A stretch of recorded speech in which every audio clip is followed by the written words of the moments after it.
Good afternoon and welcome to today's webinar on how to assess credentials and screen in new Canadians. Thank you for joining us. My name is Sangeeta Subramanian and I am your moderator for this webinar, which is being brought to you by the Immigrant Employment Council of BC. The Immigrant Employment Council of BC is a provincial non-government organization that stimulates the integration of skilled immigrant talent into the province's workforce. Our work is guided by a board of leaders from the private sector, government, education, labor, and community organizations. This webinar, the first in a new series that we are launching, focuses on tools and resources to help you, the employer, assess skills and competencies of new Canadians easily and effectively. This series has been made possible through funding from the Government of Canada. This is the brief agenda that we will be following today. Today we will be hearing from Sarah Husain, who is an HR business partner at Coca-Cola Refreshments Canada, and from Roger Herr, who is the manager of the International Credential Evaluation Services at BC Institute of Technology. First, we will be hearing from Sarah as she highlights some of the key advantages of diversity and inclusion and the competitive advantage that integrating immigrant talent into your workplace can bring. Following Sarah's presentation, we will have a brief overview of the services offered by the International Credential Evaluation Services, or ICES, at BCIT from Roger Herr. As well, our presenters will respond to your questions during the Q&A section. You can send us your questions at any time during the webinar by typing them into the question box, which is visible to the right of your screen. To get us started, here's a brief overview of immigration to BC and the important role that immigrant talent plays and will continue to play in meeting our province's labor market needs. Immigration has always been a cornerstone of Canada's response to the demographic reality of low fertility and aging population. Conference Board of Canada estimated that by 2016, all net labor market growth in Canada will be from immigration. IEC-BC's analysis of immigrant landings to BC based on the data from Citizenship and Immigration Canada showed us that BC receives between 36,000 and 40,000 new immigrants per year, of which about 61% are in the economic class.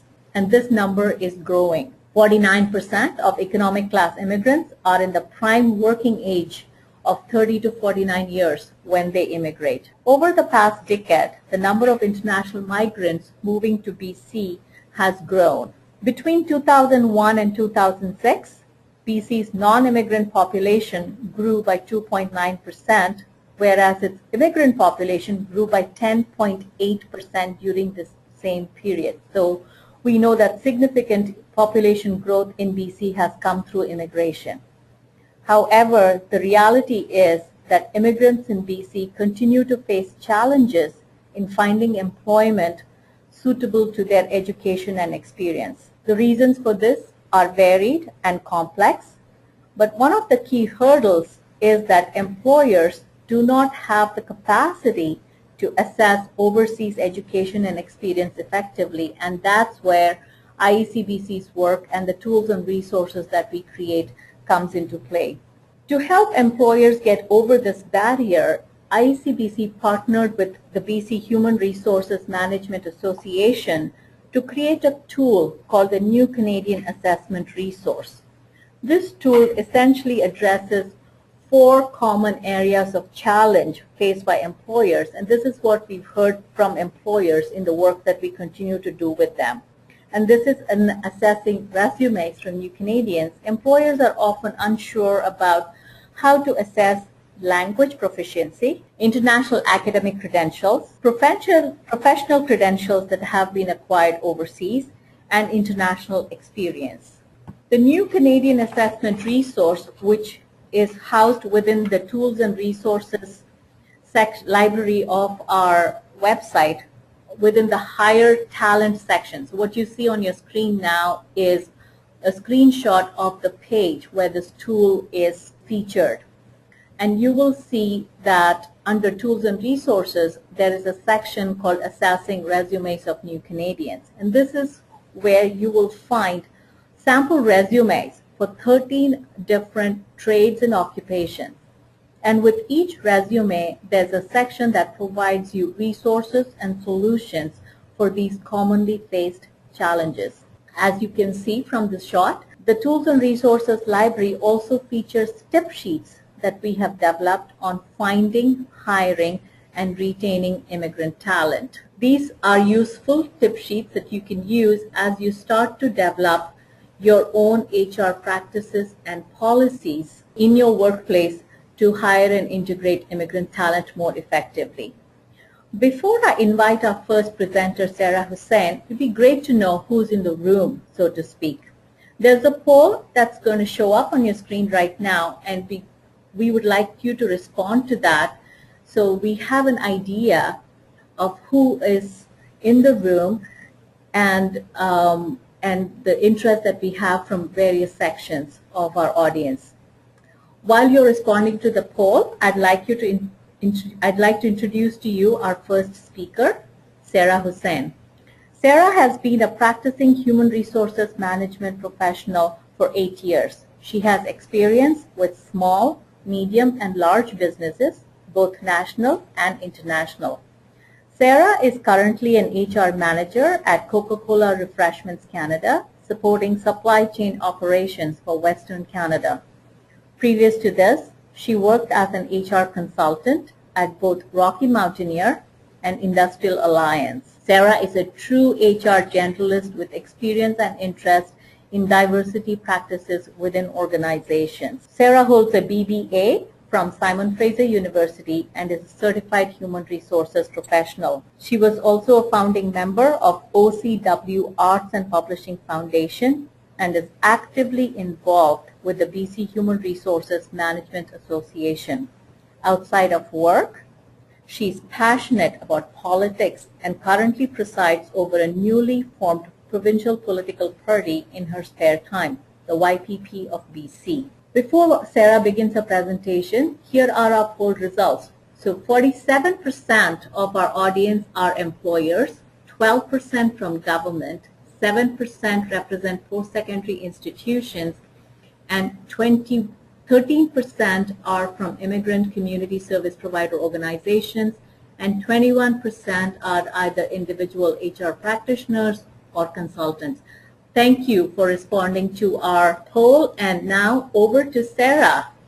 Welcome, Sarah. Okay, so thank you. So today I'm representing the employer or recruiter perspective when it comes to assessing new Canadian talent.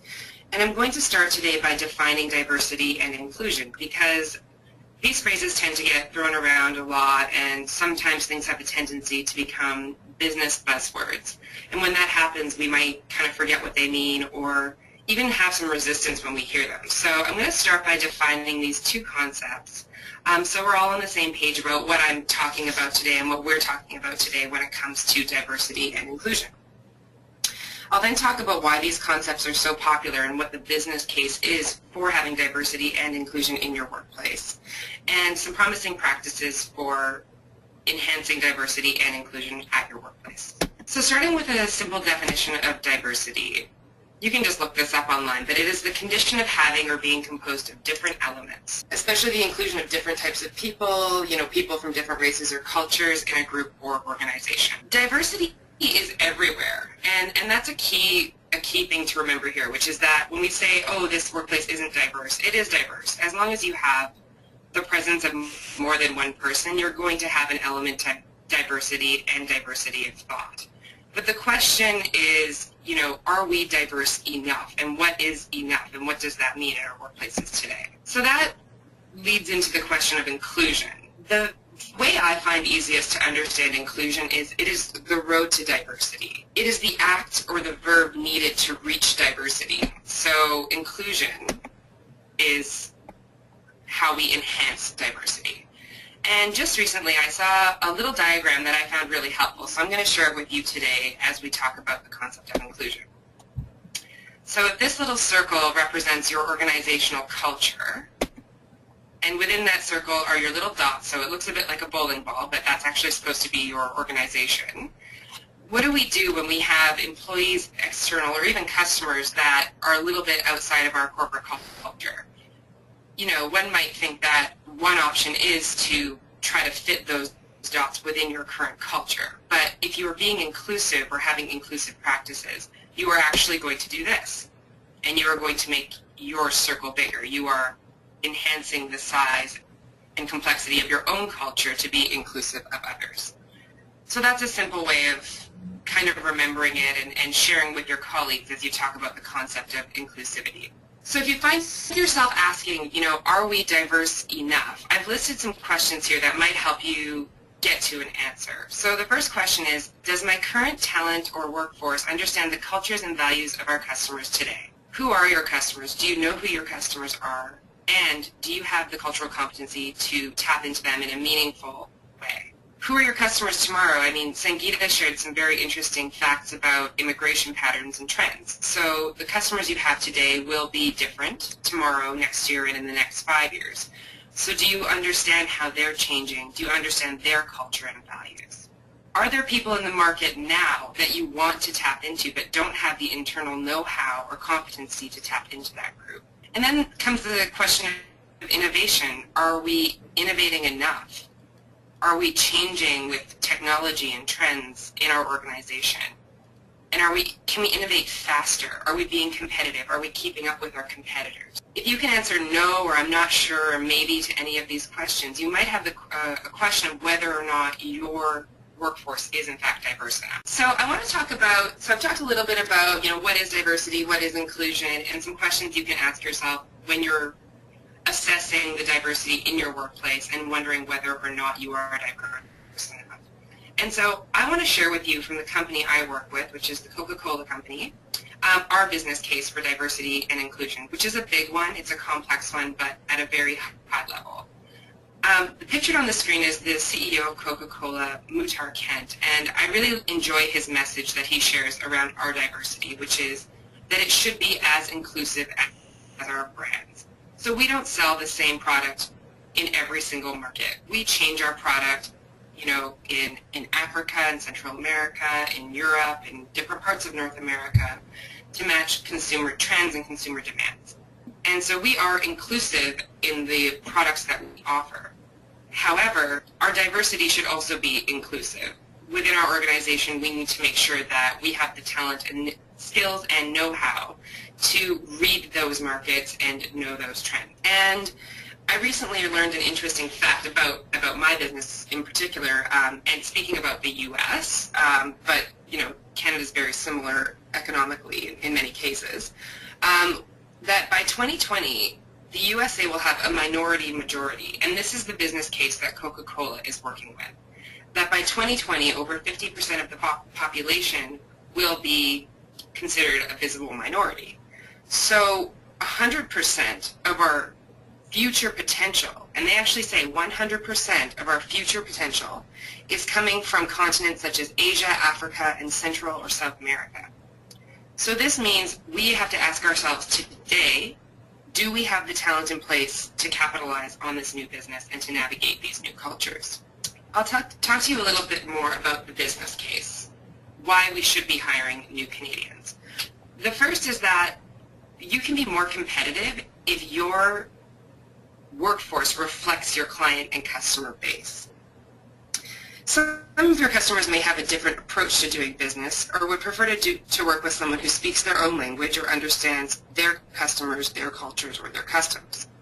If your circle is big enough, you will have experts within your corporate culture that these clients can reach out to. Also, I mean, and really the next 2 points speak to the same thing, which is that you can access new markets, so whether you reflect your current customer base or future customer base, and you'll have increased cultural competency to navigate some of the nuances of dealing with individuals from different cultures.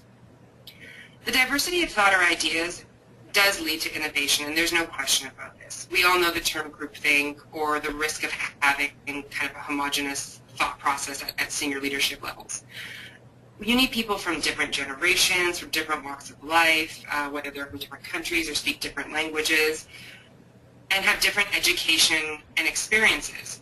all of that difference leads to new thoughts and ideas, which leads to innovation within the workplace. One of the unexpected and exciting outcomes of having a diverse workplace is studies do show that there is improved employee morale. When people see that we are inclusive and open to other cultures, they feel that they can be themselves, that they can speak up, that they can share their ideas, and that we will have the competency and the openness to receive what they're sharing with us and to receive their ideas. All of this points to a significant competitive advantage for businesses that have good practices around diversity. I recently attended a talk by Sylvia Ann Hewlett, who works for the Center for Talent Innovation, which is based in New York City. And she presented a model called the diversity dividend. Now, I'm not going to read you the quotes on your screen, but you can have a look. And these are just some quotes from a paper that was recently published by the Huffington Post. And she talks about the diversity dividend. So I show you this just to show I'm not making this stuff up, that there is a fairly well-rounded body of research around how diversity can pay off in spades for organizations. The diversity dividend essentially shows that sometimes you do have to make a bit of an investment to change your practices to be more inclusive, to increase diversity, but the dividend is essentially the fact that it does pay off in spades. And I'll quickly share an example for you with the group of my own experience. And I'm going to draw on when I worked in the insurance and financial services industry. Some of our customers preferred to do business in Cantonese and Mandarin. And for many years, we did not give them a salesperson who was a native speaker in that language. And when we had an opportunity, we decided to hire someone who spoke fluently in Cantonese and Mandarin.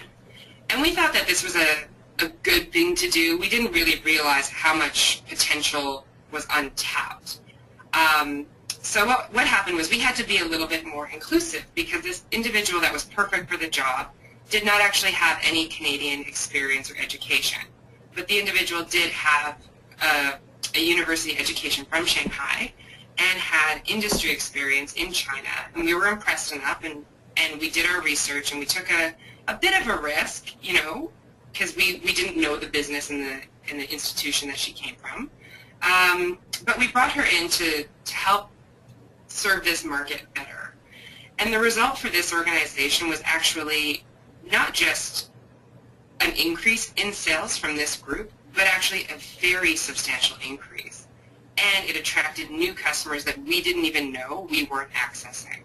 So that's just an example from my personal experience of the diversity dividend, where we were able to, again, take a bit of a risk, go a bit outside of our comfort zone, make our circle a little bit bigger, bring someone in, and it really did pay off in spades for our business. So from experience, and I'm sure many others have excellent examples of this, of how you've opened yourself up a little bit and been able to really get that dividend back. So I do recommend looking into Sylvia's line of work in the Center for Talent Innovation. So oftentimes, you know, I work for Coca-Cola, so people will laugh at me a little bit because we're a giant organization with many resources at our disposal, and that's sort of the common misnomer. And that, you know, if you come from a smaller organization, you might not have that flexibility or that ability to be inclusive and take risks. And so don't be scared. You can. It's baby steps, and there's some simple things you can do right away, starting today, if you aren't doing them already, that can enhance your inclusivity and thus increase diversity. So on the next slide, I'm going to share with you some promising practices. The first tip is to focus on the content, not the style of the resume. So we've all seen the resume with a person who has a picture in the corner, their birth date, the country they were born in, how many kids they have. And if you're, you know, an HR person, that gives you a bit of it scares you, makes you nervous, because that's all stuff we don't want to know when we're looking at candidates. And even seeing that can make us judge them, because you go, well, what the heck, we don't do that here. But sometimes you have to get past that and understand that, and that's one example of style of a resume, and that's the most common I've seen. But, you know, it takes a bit of effort, but to be objective and pull back and understand that while that may not be our custom and culture, that does not mean that this person is incompetent. In fact, they might be very competent, but they are designing a resume, that might have made more sense in the country where they were from or the country they previously lived. So the key is to really just focus on the content. Try to pull back, be objective, and look at what the person is saying. Now, the other common thing that will happen is we look at resumes, and sometimes they're not written in crystal clear, perfect English. And one of the challenges I've faced as, doing consultant and advisory work is some managers will have trouble getting past maybe a word that's used wrong or a sentence that's not written perfectly. And I always say to them, do they really need to be able to come out into this role writing a master's thesis? I mean, do they need to have a high level of academic writing? Absolutely, in some roles they will have to, but in many roles they can get by with a certain, enough competency in English language. And so just think about, be realistic with yourself. What could you live with? What could you work with? And what could you develop? Because, for example, I've hired a number of, I shouldn't say number, I've hired a fair amount of accountants and engineers, very senior educated people, and in both cases have hired people who don't have perfect English, who, didn't, they weren't perfect, let's put it that way, but realized that the technical ability we needed and the technical skill that they brought was so outstanding that we could work with, maybe slightly imperfect. The third step, and perfect kind of segue, when you're talking about accountants or engineers or anyone who has professional credentials, you'll want to have a credential assessment service evaluate anything that was received overseas. So just to make sure, if you're looking for someone who's a PEng or who has a Class 1 driver's license, what would the equivalent be, in a different country, in Ukraine, in Kenya, in Shanghai, all different parts of the world? What would be the equivalent, and how would you bridge any gap that you need compared to what they have? A few more promising practices. It's always recommended that you use a screening interview to verify missing or ambiguous information. And to save time, I'm a big fan of just doing this over the phone rather than bringing a person in. If you just have quick questions about gaps in employment or reasons for leaving a previous employer, or even if you're not sure about their credentials, just pick up the phone and in 15 minutes you can really figure out, what you need to know. You need to assess, look at the experience itself rather than where the experience took place. If you're looking for someone who has done chemical engineering or who has done logistics and supply chain planning, just look at the work for the work and try to, again, be objective and not worry too much about where they were doing that. Make sure that you're using flexible assessment methodologies. So just ensuring that, this is a big one for me, that your assessments are actually inclusive. For example, if you're doing aptitude tests and they use colloquialisms or phrases like, I'm on the fence about that. If you're using terms and phrases that are sort of casual, that we all understand, just make sure you realize not everybody understands those phrases, and you're not being inclusive by having those in your assessments. That's a simple example that I've experienced, so just making sure that your assessments are culturally competent as well. And last but not least, we always recommend reference checking, so if you can get English-speaking references, that's great, but you can also use a third party for assistance with international references. So a great company to use is BackCheck, and this is actually also very useful when there's time zone issues. So if you need to do reference checks in different parts of the UK, for a small fee, you can pay a third party to do those for you. So just the last few promising practices here, and then I'll pass it on, but just consider the return on investment on filling any education or experience gaps. Perfect examples, when I worked in the railway industry, it is not easy to find technical professionals who have worked on trains in the rail industry, and it's very specific. So we had to really look at international candidates, because we had to look at our competitors around the world and see if we could get someone with that exact right experience, whether they worked for Kia Motor in Sweden or or whatnot. So consider the return on investment that yes, maybe you'll have to help them bridge the gap or get their PN or get that designation, but the experience that they're bringing could be hugely valuable to your organization, and it might be worth a bit of an investment in their personal development. Of course, track their performance in education. Offer mentoring in your organization, so once they're in, having a mentor can help retain them and make sure that they're comfortable and that they're learning and developing. And last but not least, you always want to set goals and measure progress. Come in with clear objectives of what you want them to do, and at frequent intervals, whether it's twice a year or a few times a year, check in on how they're doing on that. So those are just a few kind of HR tips, if you will, and that's all. That's all I have to say about that for now. So thank you. Thank you, Sarah. Thank you for that wonderful presentation and an overview on the value of diversity and inclusion and kind of setting that foundational understanding of these concepts, which can sometimes get a bit confusing. And also thanks for bringing us some promising practices and examples of employers, because I think that's what makes this work real, is when you hear about interesting practices or policies that other employers have used and how that can then be replicated in our own workplaces.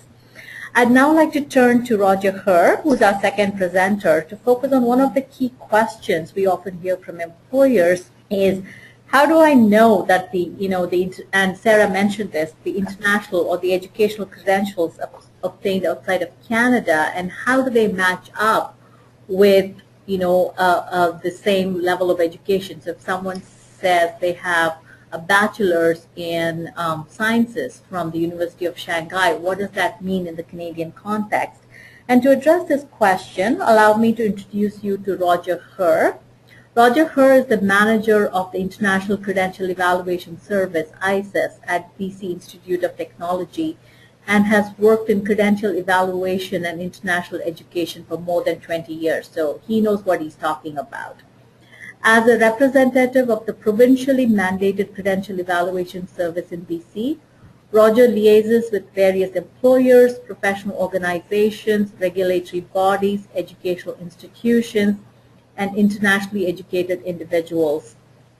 He also regularly gives presentations in the community about ICES and its services. He has sat on many different advisory committees, steering committees, working groups, and has spoken to many audiences about credential evaluation and its approach in Canada.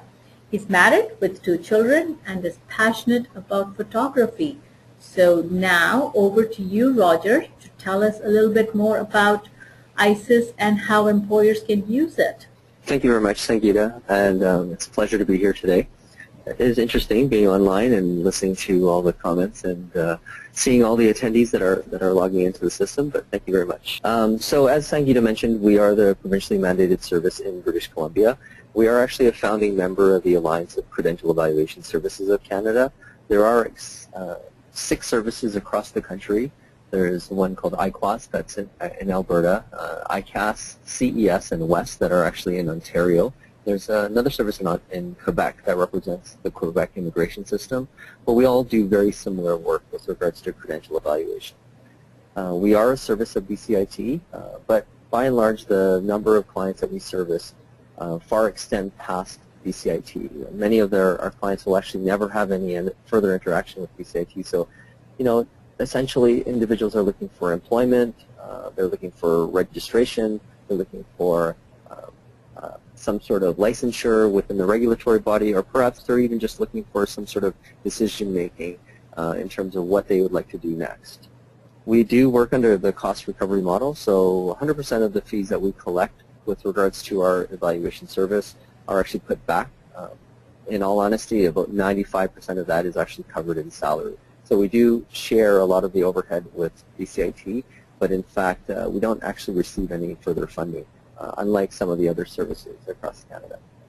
Just to give you a sense of our capacity, we have been in operation since 1995. We used to be part of an organization called the Open Learning Agency, but since 2004 we were transferred to BCIT, and we've we do about 5,000 evaluations per year, and we've done to date over 60,000 evaluations.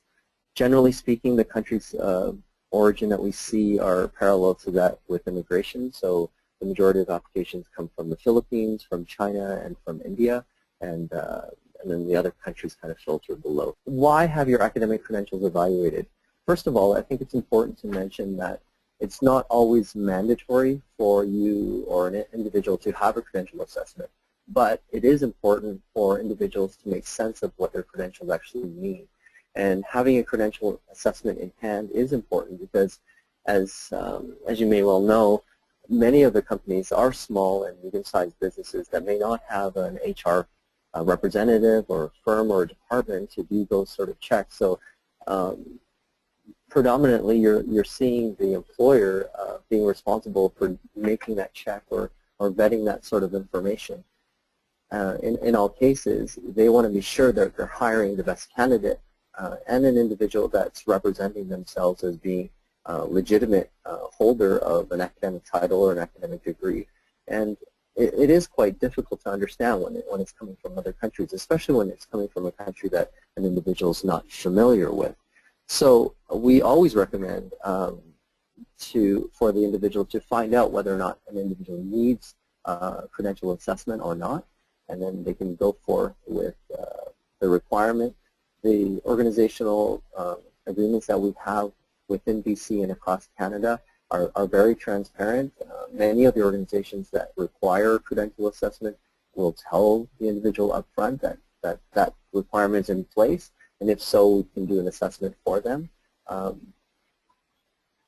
Some of the other reasons why maybe an HR professional or a company may look at having an assessment done is that it's true that they don't necessarily have the expertise or understanding, and fortunately for us, we see thousands of credentials every year, so we are able to provide what our recommendation would be with regards to its comparability. Another important fact to mention is that funding for some of these credential evaluations may be sought through different organizations. So although there is a cost with regards to the evaluation, they may be able to find funding in other sources. Some multicultural organizations can provide funding through case management. A program called Skills Connect in BC may be able to provide additional funding. So there is money out there if an individual meets the criteria, so it's definitely worth looking at. Next, with regards to the evaluation factors, so an employer or an organization may wonder what we're actually looking at. So in fact, we are not looking at the specific equivalency or the content of the individual program, but we are looking at a number of general factors with regards to the credential. First and foremost is the authenticity. For us, that's one of the most paramount aspects that we look at in terms of providing an assessment. If at all, if we ever had a doubt with regards to the authenticity of the credential, we would definitely not be able to proceed. In many cases, we have to follow up with the institution, perhaps the Ministry of Education, in the home country to provide some sort of verification.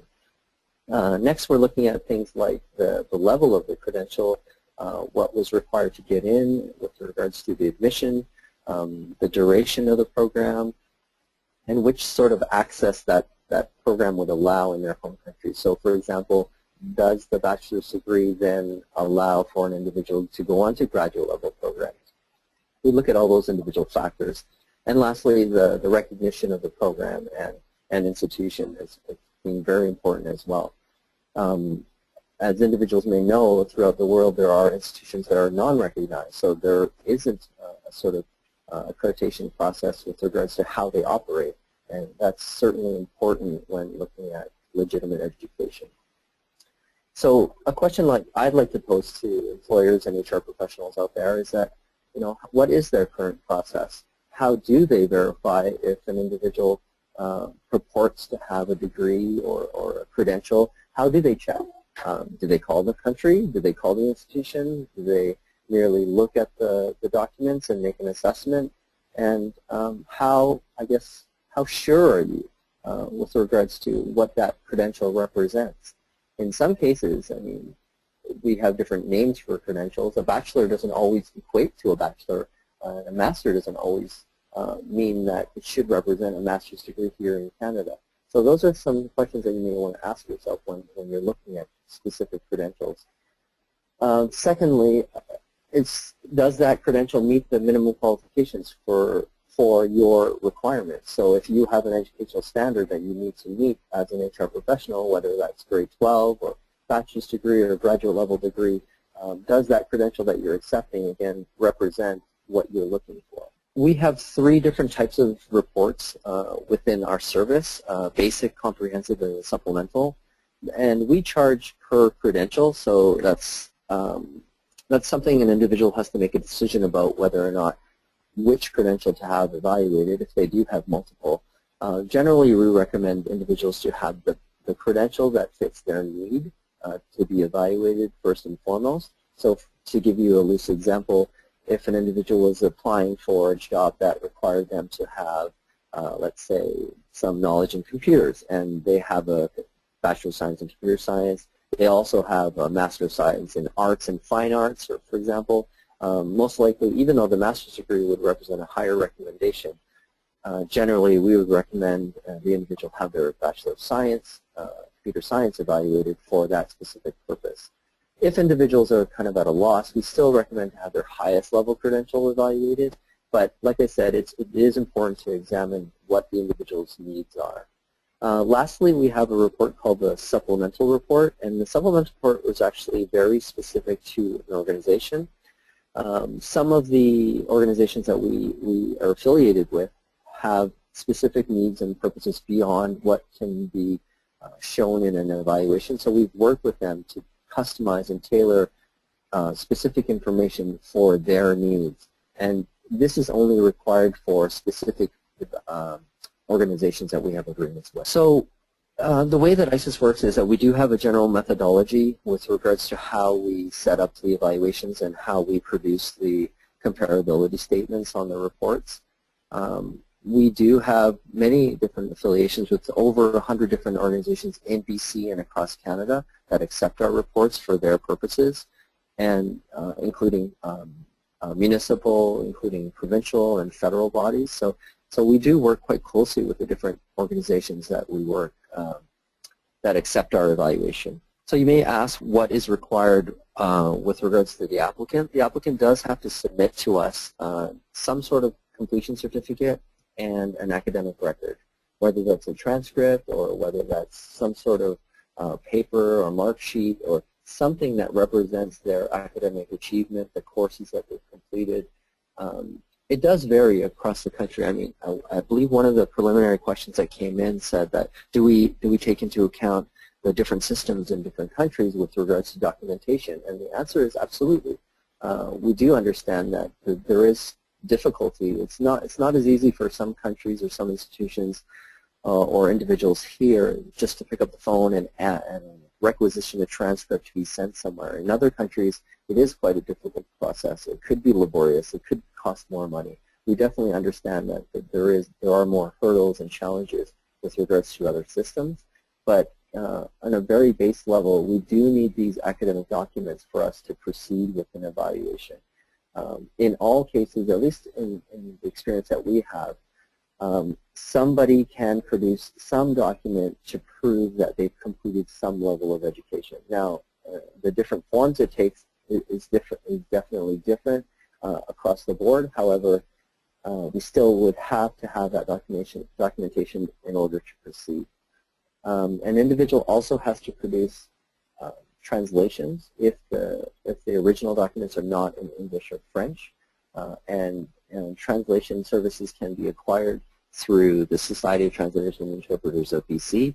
They actually have a very fantastic website where you can actually look at the specialization of language, and it'll list all the available translators that an individual can call for that service. So I kind of pose this question as well to other organizations that are thinking of, or employers that are thinking of using us or another service that will help them kind of understand an academic credential. Now, we have 3 different designations of document standard. We have original, official, and a copy.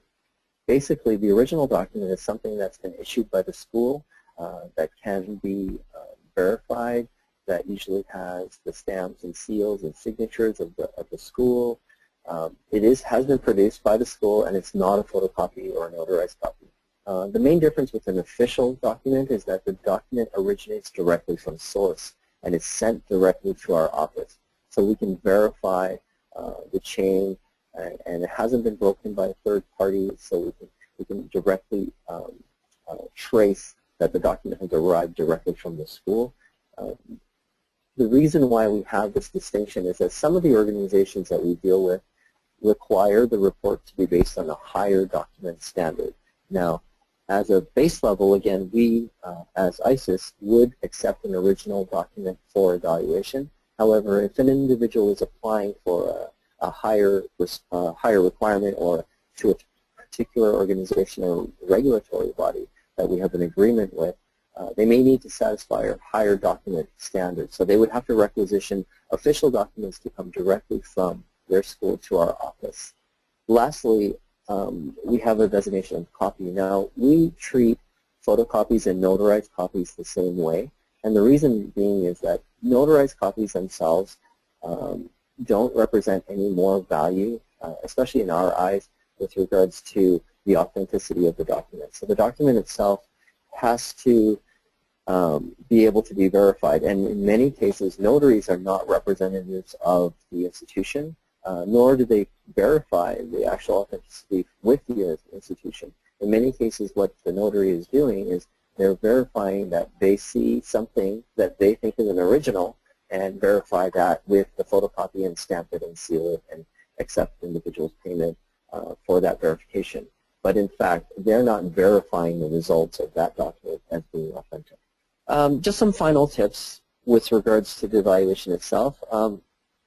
We'd like to be, all things to all people, but in effect, we are sort of a middleman in this kind of long process. The credential evaluation portion is merely one step, especially when you're looking at the entry to practice or looking at licensure or registration within a regulatory body.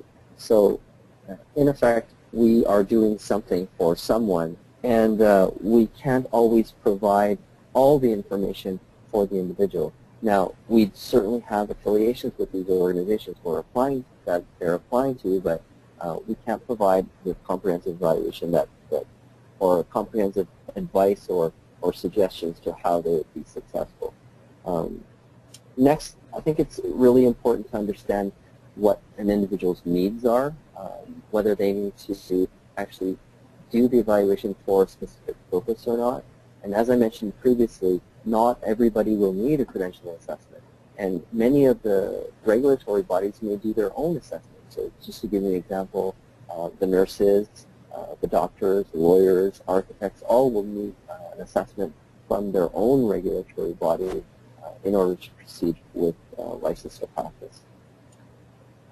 Lastly, again, we're looking at one aspect. We're looking at just the academic credential alone, and we are just basing the evaluation on the documents that are being presented. They have nothing to do with an individual's experience. They have nothing to do with an individual's licenses or prior other certificates. It has specifically deal with their academic credential.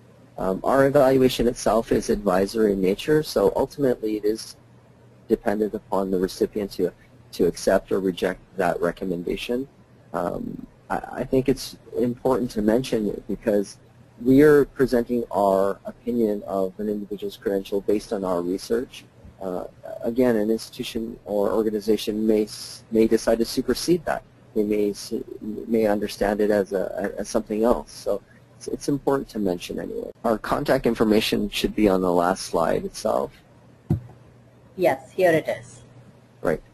So our telephone lines are open from 8:30 to 12, so anybody can call and inquire if you have any questions. If not, you can also email us, ask us questions with regards to the credential assessment or anything else related. And our website is there too. There's quite a bit of information on our website itself. We have lots of FAQs, the application form itself, the process, what's involved, the organizations that we have affiliations with. So it's quite comprehensive there. So you should be able to find what an individual needs. And like I said, if not, you can please contact us. Thank you, Roger. Thank you for that wonderful presentation and quick overview. I realize that, if there's only that much information you can give in about 20 minutes on what's a fairly complex piece of this whole puzzle. So I encourage you, if you're in the audience, to go on the BCIT, the website that Roger suggested, and get more information. We are now in the question and answer portion of our webinar, and we do have time to take a few questions. Sarah, I'm going to start with you first. And one of the questions that we've received is, in organizations that are bound by collective agreements, it can sometimes be challenging to introduce diversity initiatives. What are your thoughts on this? I think that the key to ensuring, some organizations that are, heavily regulated by their CBAs may tend to feel like they are less flexible, or they might have fewer options when it comes to changing their corporate practices. I think the key is to really understand what you are trying to accomplish with diversity, and as with any change to practice, it's a good idea to talk to your union, your union partners first, and let them know that this is what you're doing.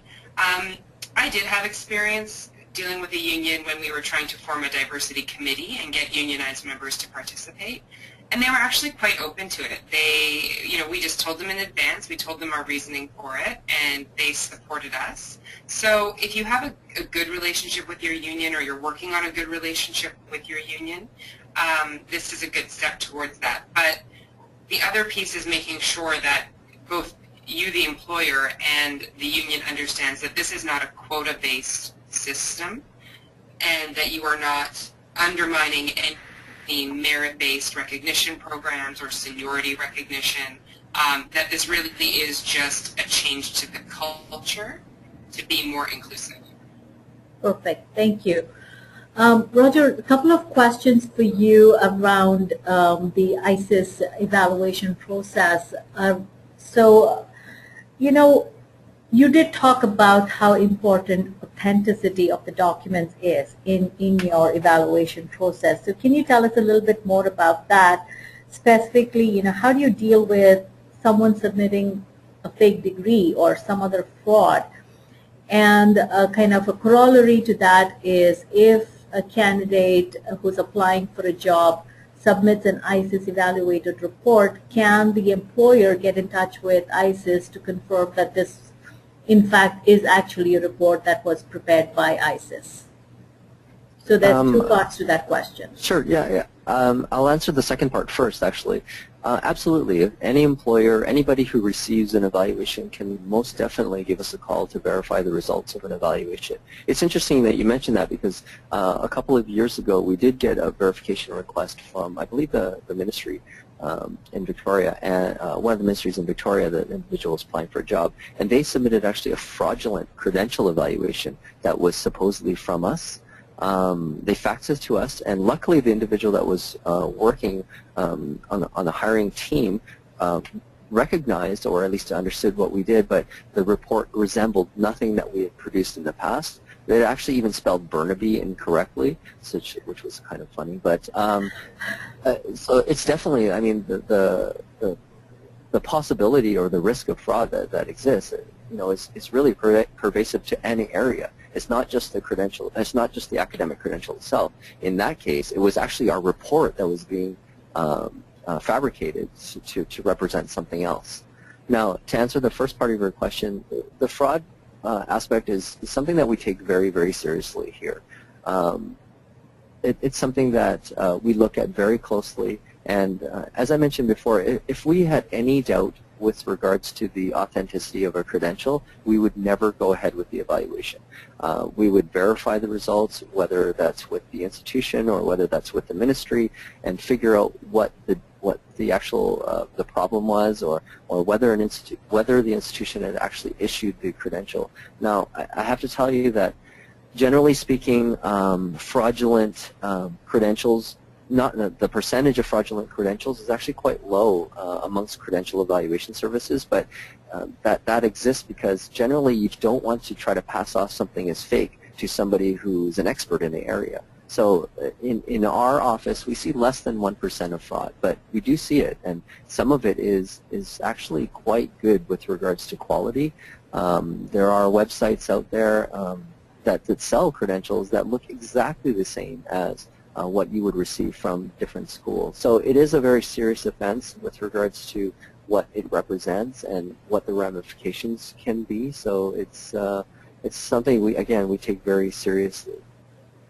Thank you. And just as a last point, I mean, generally speaking, individuals with fake credentials want to usually pass them off at the employer level because the employer is less informed with regards to what they expect to see.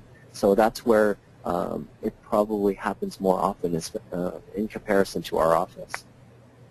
Okay, that's a good point. So it probably underlines again why it's useful for employers to reconfirm with ISIS or come to ISIS for credential evaluation just to be sure that what they are seeing is the real thing. Sure. So we are actually almost out of time at this point. Thank you. At this time, I'd like to thank Sarah and Roger on behalf of IEC-BC and the audience for taking time and providing us with some really useful tips and tools and information that I hope that our audience will be able to take away and use in their workplace. I want to remind you that this webinar has been recorded and will be posted on our website shortly. We will send out a notice to everyone that did register for this webinar to let them know when the recording is available. In addition to this webinar, there are a number of other resources that are at your disposal, including toolkits, tip sheets, and promising practices from employers across Canada that can be accessed easily through our website and through our tools and resources library. If you want to stay in touch with the work that IEC-BC is doing and get notices about future events, including online events such as this webinar, do go onto our website and subscribe for our newsletter. Finally, last bit of housekeeping from me. We will be sending you a brief survey via email to get your feedback on today's session. Please do take a few minutes to complete the survey and tell us what we did well, what we could do better, and how we can help serve your needs. Thanks again, and see you at your next webinar. Enjoy the rest of your day. Thank you, Sarah and Roger.